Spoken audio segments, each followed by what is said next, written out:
ഈ ലോകത്തിൽ ഏറ്റവും അനുഗ്രഹീതയായ സ്ത്രീ ആര് എന്ന ചോദ്യത്തിന് ഒറ്റ ഉത്തരം മാത്രമേ ഉള്ളൂ: പരിശുദ്ധ മറിയം. സർവഗുണങ്ങളുടെയും ആവാസ കേന്ദ്രമായ പരിശുദ്ധയമ്മ.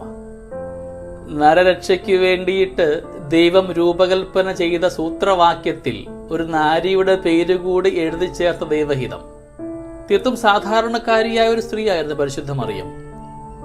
ഈശോമിശിഹായുടെ പരസ്യജീവിതത്തിന് ഊടും പാവും നെയ്യുവാനായിട്ട് ദൈവം പരിശുദ്ധ മറിയത്തെ കരുത്തുള്ളവളാക്കി മാറ്റി.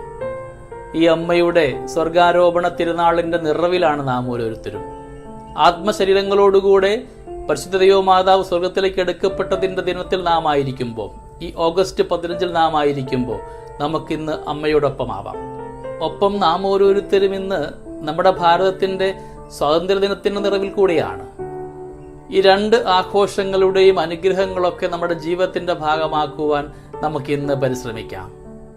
പരിശുദ്ധ അമ്മയുടെ ആയുസ് മുഴുവനും നിത്യകന്യകയായിട്ട് ദൈവത്തിന് വേണ്ടി ജീവിക്കണമെന്നാണ് പരിശുദ്ധ അമ്മ ആഗ്രഹിച്ചതും സ്വപ്നം കണ്ടതുമൊക്കെ. അവിടെയാണ് ഗബ്രിയേൽ മാലാഖ വന്ന് പറയുന്നത്: മറിയമേ, നീ ഗർഭം ധരിച്ചൊരു പുത്രനെ പ്രസവിക്കുമെന്ന്.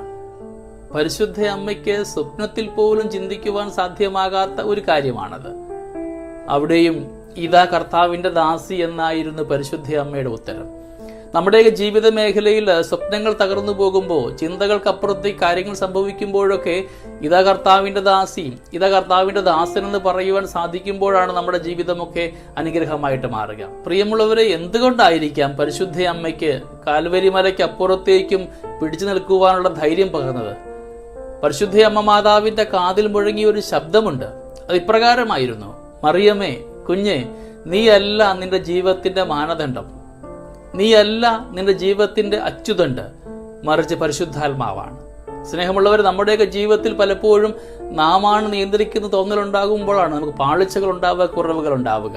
നിന്റെ ജീവിതത്തെ ദൈവത്തോട് ചേർത്ത് വെച്ച്, ദൈവത്തിന്റെ ഹിതങ്ങളോട് ചേർത്ത് വെച്ച് പോകുമ്പോഴാണ് നാം ഓരോരുത്തരും അനുഗ്രഹമായിട്ട് മാറുക. ഈ തിരുനാൾ ആഘോഷമൊക്കെ അർത്ഥപൂർണമായിട്ട് മാറുക.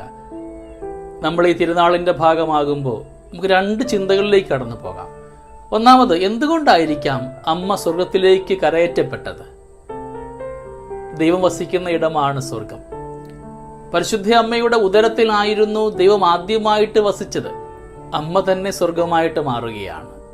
അമ്മയുടെ ജീവിതത്തിലേക്ക് ദൈവത്തെ സ്വീകരിച്ചപ്പോൾ അമ്മ സ്വർഗമായിട്ട് മാറുന്നു, അമ്മ സ്വർഗത്തിലേക്ക് എടുക്കപ്പെടുന്നു. ഈ ദിനം സമ്മാനിക്കുന്ന ഒരു പാഠമുണ്ട് കേട്ടോ. നമ്മുടെ ജീവിതത്തിൽ, മനസ്സിൽ, ഹൃദയത്തിൽ ദൈവത്തെ കൊണ്ട് നിറയ്ക്കുവാൻ സാധ്യമാകുമ്പോൾ നമുക്ക് വേണ്ടി ദൈവം സ്വർഗവും ഒരുക്കി വെച്ചിട്ടുണ്ട്. ജീവിതത്തിലൂടെ ഈശോയെ അനുഭവിച്ചുകൊണ്ട് സ്വർഗീയ ആനന്ദം അനുഭവിക്കുവാൻ നമുക്ക് ഈ ഭൂമിയിൽ വെച്ച് തന്നെ ഒരുങ്ങാം. രണ്ടാമത്തെ ഒരു പാഠം കൂടെയുണ്ട്. അമ്മ ആയിരിക്കുന്ന ഇടങ്ങളും സ്വർഗമാകുകയാണ്.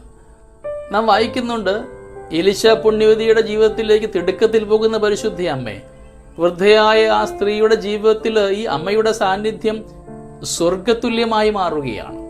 കാനായിലെ വീട്ടിൽ അമ്മയുടെ സാന്നിധ്യം സ്വർഗതുല്യമായിട്ട് മാറുകയാണ്. അപ്പൊ ദൈവത്തെ കൊണ്ട് നിറയുന്ന ഓരോരുത്തരും ആയിരിക്കുന്ന ഇടങ്ങളും സ്വർഗമായിട്ട് മാറുന്നുണ്ടെന്ന പാഠവും ഈ അമ്മ പഠിപ്പിക്കുന്നുണ്ട്. നാമും ദൈനംദിനം പരിശുദ്ധ കുർബാന സ്വീകരിക്കുന്നവരാണ്. വ്യത്യസ്തമായ കൂദാശയിലൂടെ ഈശോയുടെ സാന്നിധ്യം അനുഭവിക്കുന്നവരുമൊക്കെയാണ്. നമ്മുടെ സാന്നിധ്യം സ്വർഗതുല്യമായിട്ട് മാറുന്നുണ്ടോ ഇല്ലയോ എന്ന് നമുക്ക് ധ്യാനിക്കാം. സ്നേഹമുള്ളവരെ, ഓരോ തിരുനാളും ഒരു ഓർമ്മപ്പെടുത്തലാണ്. ദൈവം നമ്മിലേക്ക് കടന്നു വരുന്ന ഈ ദിനങ്ങളൊക്കെ അനുഗ്രഹമാക്കുവാൻ, തിരുത്തപ്പെടേണ്ടവയെ തിരുത്തിക്കൊണ്ട് അനുഗ്രഹത്തിന്റെ പാതയിലൂടെ പോകാം.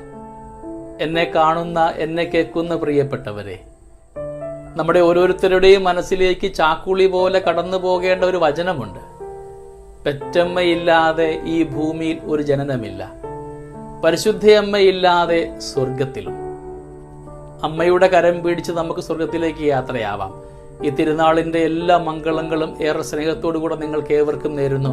അമ്മ മാതാവിന്റെ വലിയ മാധ്യസ്ഥ്യം നമ്മുടെ ജീവിതത്തിലെ എല്ലാ സമസ്യകളെയും, ഒറ്റപ്പെട്ടു പോകുമ്പോൾ, സങ്കടത്തിലായിരിക്കുമ്പോൾ അവിടെ മറുതലിക്കാതെ പിറുപിറുക്കാതെ കടന്നു പോകുവാൻ നമുക്ക് അമ്മയോടൊപ്പമാവാം. ജീവിത കുരിശുകളൊക്കെ ഒന്നിനു പിറകെ ഒന്നായി കടന്നു വരുമ്പോൾ നമുക്ക് ധൈര്യപൂർവ്വമായിരിക്കാം. കാരണം ആ കുരിശിന്റെ ചാരെ നമുക്ക് വേണ്ടി മാധ്യസ്ഥ്യം വഹിക്കുവാനായിട്ട് ഒരു അമ്മയുണ്ട്. കാൽവരി മലയിൽ ബലിയാഗമാകുന്നതിന് മുമ്പ് മിശിഹ തമ്പുരാൻ സമ്മാനിച്ച ആ വലിയ നന്മയെ നമ്മുടെ ജീവിതത്തിന്റെ ഭാഗമാക്കാം. ദൈവം നമ്മളെല്ലാവരെയും സമൃദ്ധമായി അനുഗ്രഹിക്കട്ടെ. നമ്മുടെ കർത്താവ് യേശു മിശിഹായുടെ കൃപയും പിതാവായ ദൈവത്തിൻ്റെ സ്നേഹവും പരിശുദ്ധാത്മാവിൻ്റെ സഹവാസവും നമ്മുടെ കൂടെ എന്നും ഉണ്ടായിരിക്കട്ടെ, ഇപ്പോഴും എപ്പോഴും എന്നേക്കും. ആമേൻ.